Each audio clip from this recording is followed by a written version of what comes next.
ఇక మిగిలిన అప్డేట్స్ చూసుకున్నట్లయితే రాజ్యసభ అభ్యర్థుల ఎంపికలో కాంగ్రెస్ పార్టీ అధిష్టానం తీసుకున్న నిర్ణయం ముఖ్యమంత్రి రేవంత్ రెడ్డి ఇమేజ్ ను మరింత పెంచింది.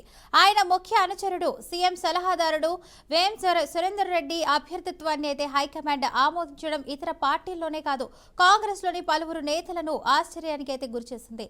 సీఎం రేవంత్ రెడ్డి మాట అధిష్టానం వద్ద నడవటం లేదని, అపాయింట్మెంట్ ఇవ్వడం లేదంటూ జరిగిన ప్రచారం అంతా వట్టిదేనని, ఇక ఆయన వ్యతిరేకులు చేస్తున్నటువంటి ప్రచారమేనని తాజా పరిణామంలో స్పష్టమైంది. రేవంత్ రెడ్డికి అత్యంత సన్నిహితుడైన వేం నరేందర్ రెడ్డిని పెద్దల సభకు పంపించడం ద్వారా ఆయన మాటకే అధిష్టానం ప్రాధాన్యమిస్తుందని తేట తెల్లమైందని రాజకీయ విశ్లేషకులు పేర్కొంటున్నారు. ఇక కీలక అంశాల విషయంలో ముఖ్యమంత్రి మాట లేదా ఏఐసీసీ ప్రతిపాదనలు, సిఫారసులు అమలు జరుగుతున్నాయని గుర్తు చేస్తున్నారు. ఇక గతంలో పీసీసీ అధ్యక్షుడి నియామకంపై ఎన్ని పేర్లు ప్రచారంలో వినిపించినా రేవంత్ సూచించిన మహేష్ కుమార్ గౌడ్ నే అధిష్టానం నియమించింది.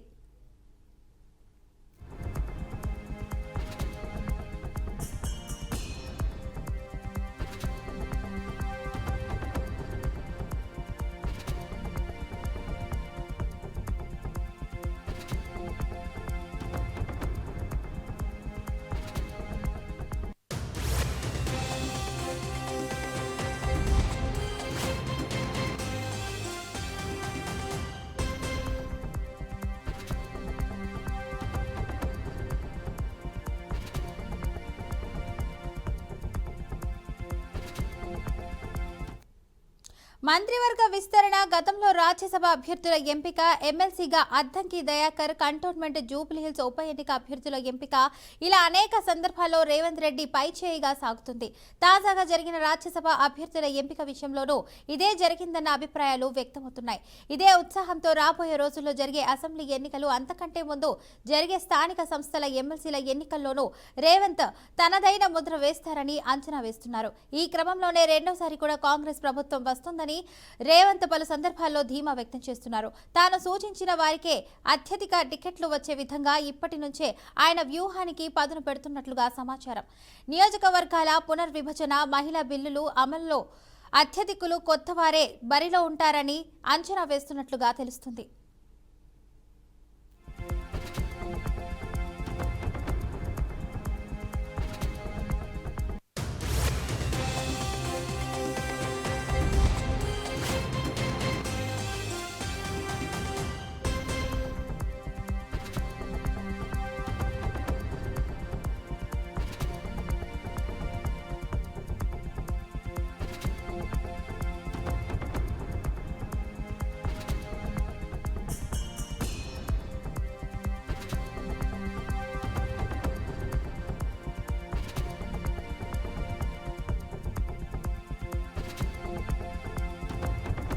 అనంతపురం జిల్లా సింగనమల నియోజకవర్గంలో ప్రజా సమస్యలను ఎమ్మెల్యే పట్టించుకోవడం లేదంటూ సిపిఐ నేతలు తీవ్ర విమర్శలు చేశారు.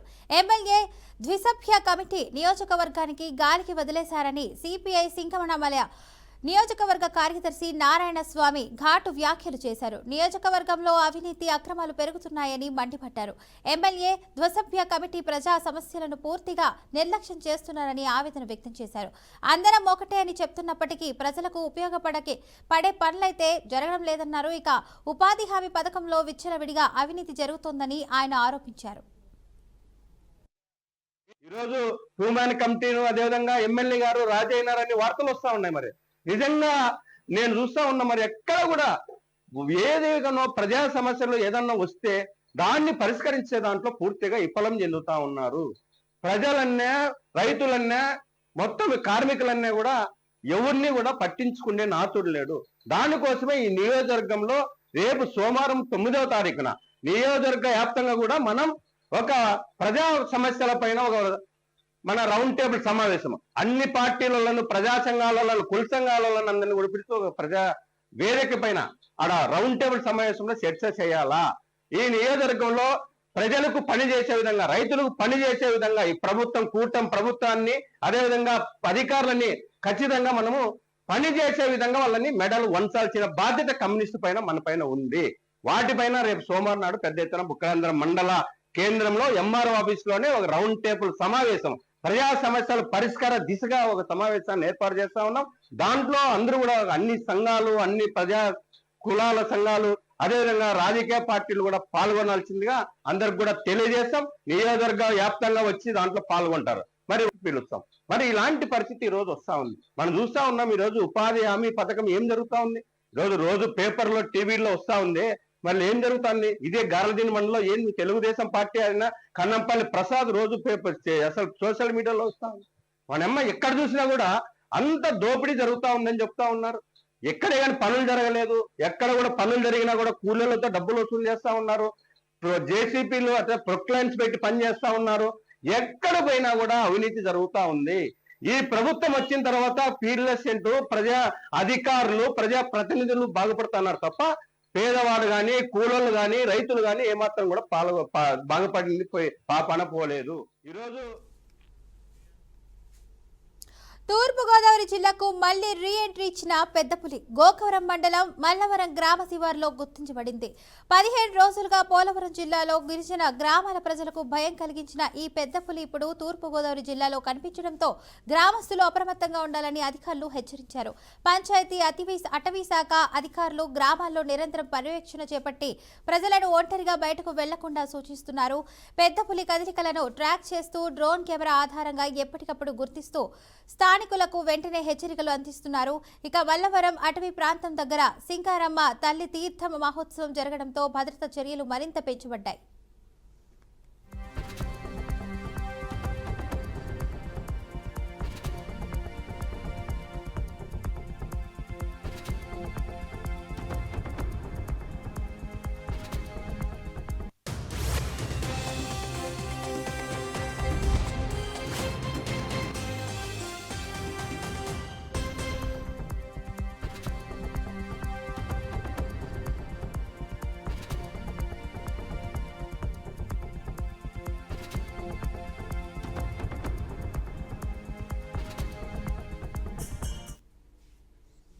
ఖమ్మం జిల్లాలో వెలుగుమట్ల బాధితులకు భరోసా దేవకీ ఫౌండేషన్ ఆధ్వర్యంలో అంబేద్కర్ భవన్లో అన్నదానం నిర్వహించారు.